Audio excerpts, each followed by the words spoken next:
Imagine a secure communication platform compromised at the highest levels of power.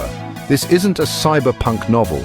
It's the signal breach scandal shaking the very foundations of the Trump administration. The scandal began to unfold with the discovery of a signal chat group, a supposedly secure communication channel, with a guest list that read like a roll call of power. Names like Donald Trump, Mike Waltz, and Jeffrey Goldberg were caught up in the far-reaching implications.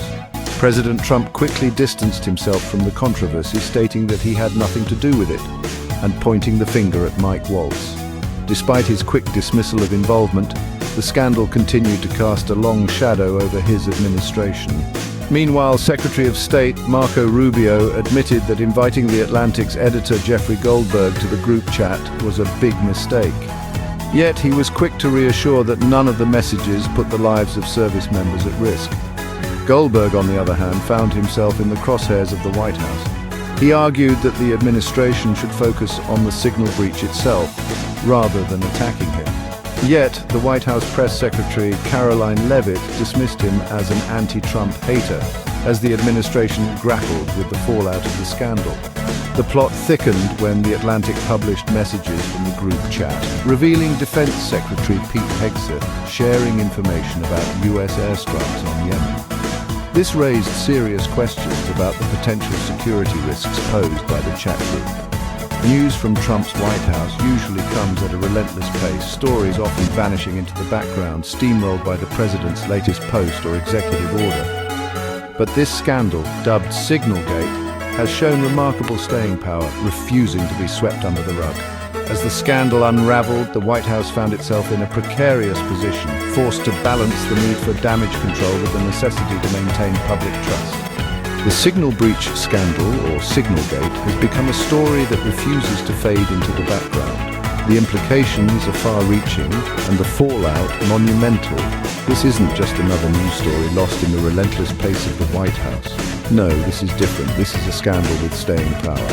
President Trump, known for his direct approach, has been remarkably evasive when it comes to Signalgate. During a recent tariff announcement, he deflected questions about the scandal, asking reporters to focus on the tariffs instead.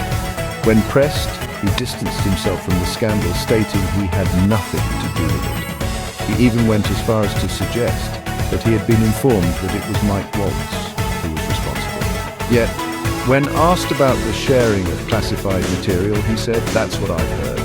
I don't know." A stark contrast to the adamant denial from his administration that no classified materials were shared in the Signal Group chat. This discrepancy between the president's response and the administration's stance is what spurred Jeffrey Goldberg, editor of The Atlantic, to take action. Firm in the belief that the White House should focus on dealing with the signal breach instead of attacking him, Goldberg made the decision to publish more messages from the group chat. These messages, including those from Defense Secretary Pete Hegseth, appear to contradict the administration's claims, increasing tensions and adding to the fallout of the scandal. Secretary of State Marco Rubio has called the invitation of Goldberg to the Signal Group chat a big mistake, but has also stated that none of the messages put the lives of service members at risk. This statement, again, contrasts with the messages published by The Atlantic, adding another layer of complexity to the scandal. In a world where information is power, the signal breach scandal has raised serious questions about the security of our communication platforms and the transparency of those who wield the highest authority. Thank you for watching Topics on Trend. Go ahead and check out another trending video on our channel here. Like, subscribe, comment, and share.